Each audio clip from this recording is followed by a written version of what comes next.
So, next review is going to be for the movie Past Lives. So, Past Lives is a movie directed by Celine Song. It is starring Greta Lee. And in this movie, so it's about two childhood best friends. You have two childhood best friends by the name of Nora and Han, and they kind of grew up together in South Korea. When they were young kids, best friends, inseparable. Then all of a sudden, Nora's family decides to immigrate to America, and they kind of get separated for a large period of time for 12 years. Then there's a brief moment where they reconnect again, where they kind of find each other online, where Han is looking for her. They end up messaging each other on. She ends up messaging him on Facebook. They start connecting again, talking again, back and forth. And then there comes a point where they kind of separate again, where she's kind of like, I think we should kind of take a break because this is pretty much long distance. I mean, you're all the way in South Korea, I'm all the way in New York, and I kind of want to focus on she's a playwright in the movie, and she's like, I want to focus on more of my writing. Then another 12 years passes, and they kind of reconnect again, and at this time they're older. Nora's character, she's married to a guy named Arthur, named John Magaro, who you've probably seen him around before. He's been in tons of stuff before. You've probably seen him in a bunch of other stuff. And they kind of try to rediscover things again. Is that love? What did they have? Is it love? Is it just friendship? Is there more there? Are they just kind of just childhood friends? Or are they just kind of stuck in a period of time in the past? And then they're not able to kind of move on from that. If they do see each other, will they be able to move on from it? And so I think the kind of movie asks a lot of those questions. And I will say, talking about this movie with some other people, when I was discussing it, it does have a way of, when people talk about indie movies and smaller movies, of like, sometimes, a lot of the smaller movies, sometimes you'll get the thing of like, well, what's happening? Like, what's kind of going on? What's the momentum of the story? And you might go like, it's just a lot of people talking about Okay. things. You know what I mean? Is what's really happening. A lot of long glances and things like that. So I get that might not be everybody's cup of tea, and so the pacing of it might be a little slow for some people. But I was invested in the story a lot. I was invested to see what was kind of going to happen.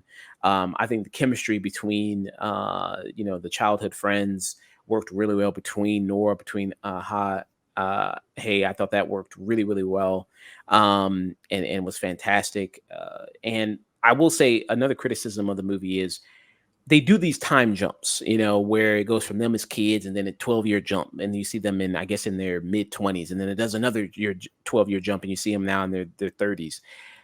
If you just spent more time with them as kids, spent more time with them, you see a little bit of them communicating when they're in their 20s, like via Skype and things like that. But there's a moment where she, gets a husband, if she finds somebody in America, that she eventually marries, the Arthur character. If you just saw more of that, to me, her dating him and then her, falling in love with him. And then when they eventually got married, just to feel some more, like, okay, to make it like a hard decision for the audience, walking out of it, it's like, man, who she should have picked, or should he went with this person or this person, just to establish more things. And the actor who plays Arthur is very good, and he is very likable in the scenes that he is in with her, and then they do have great chemistry. But it asks kind of a lot of this, the movie is titled Past Lives, Mhm. because it explores a Korean proverb about Inya, which is like, we all meet each other, and then we're meeting each other. There's like 8,000 layers, so there's another place and time where maybe we were together, maybe we weren't together, maybe what I mean, like we were best friends or something like that. Like this moment in time, there's more moments where there is of us throughout time. So I thought that was very nice, and I thought that was very sweet there. So it is a very sweet movie, and it is very a loving movie. I think in a lot of that, and I think if you're into that type of thing, I think it's a perfect probably date movie too. if you were to kind of go that route as well. So great performances. I think Greta Lee is the standout here amongst the whole people, because it's really just the three of them that the movie kind of focuses on there. And Greta Lee is definitely the standout here as Nora, and she does an amazing job here conveying all this emotion. Talking about it, talking about the girl that because he's been pining after her, since they were kids, since they were Mhm. children, and what that means. And I think she does a great job of conveying all those different emotions there, and explaining those things. Um, That's so exciting. yeah, Yeah. so I really enjoyed it quite a bit. But I will get some people's complaints on it. It's not a long movie either. It's like an hour and 40 something minutes, so it's not a long Nice. movie. So I will get some people's complaints about the kind of the slow pacing of it, of like, well, what's really going on in it, what's really happened, what was the purpose of all this. When you get to the ending, it's like, okay, that was it. Maybe people want a more probably Hollywood type ending there, but I think it's more of like what would probably happen in real life, Hmm. of a Yeah. situation like this. It's not like some big Hollywood type ending. So I did like that and appreciate that. Um, yeah, yeah. So for me, I would give this a strong tune in for me. Any question? I know you didn't see the movie, but any questions Yeah, about it? I wanted to ask, Greta Lee. I'm not overly familiar with her filmography, but her face. I've seen her face in nothing but comedies. Broad City, While We're Young. Um, uh, uh, is it that movie with Sisters? She was in Sisters with Amy Poehler and Tina Fey, and some other comedies. So this is is this A24 or Annapurna? Like what indie studio is I doing this? believe it's A24. I think A24. when I saw the credits, I think it said A24 in it. And it's funny that you mentioned you've seen her. You probably heard her voice too, because she was the voice of Lila in Spider-Man Across the Spider-Verse. There you go. Yeah, yeah. So Yeah. she has that voice, she has that face. She's done a lot of comedy. So you say she's like really good in this movie, like from a dramatic point of view. Yeah, from a dramatic Okay. point of view, she's very good. I could see her getting possibly nominated Oh for yeah. best actress here. So yeah, this is an A24 movie. This is Yeah. A24. So yeah. But yeah, tune in. A strong tune in for me for Past Lives there. I thought, yeah, the three people did a really wonderful job in exploring a lot of that thing. So, Yeah. about It's really. Oh, sorry. Go ahead. oh yeah, go ahead. No, you're fine.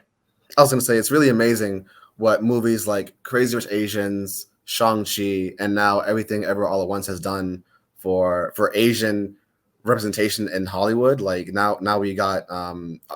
Have you heard of American Born Chinese on Disney Plus?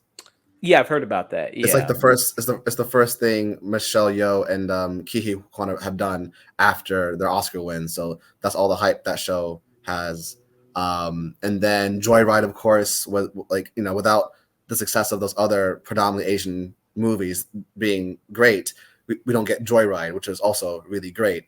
And now this Past Lives, like this is a very this is a it is an Asian story. It's an Asian love story. It's A24, and it's if it gets enough backing, enough support, it does have the potential to have similar success to Everything Ever All at Once. Seriously, yeah, yeah, yeah. So I recommend people, yeah, check this movie out. Yeah, I think people will enjoy it there, and just to see, kind of where things go and what happens in the story. I think it does keep you engaged of kind of what's going to happen here. Yeah, but just about just a movie about life, slice of life type of thing. And sometimes what happens when you have such a long distance kind of thing, and you know being friends, and that means, and that connection. Yeah. So yeah. yeah, very I know not every movie and television fan appreciates those slice of life films, but I personally, as someone who's like enjoys acting, I love those slice of life films. Those quiet, intimate character human moments is something I always gravitate towards for sure. mm, yeah. Yeah. So that was Past Lives.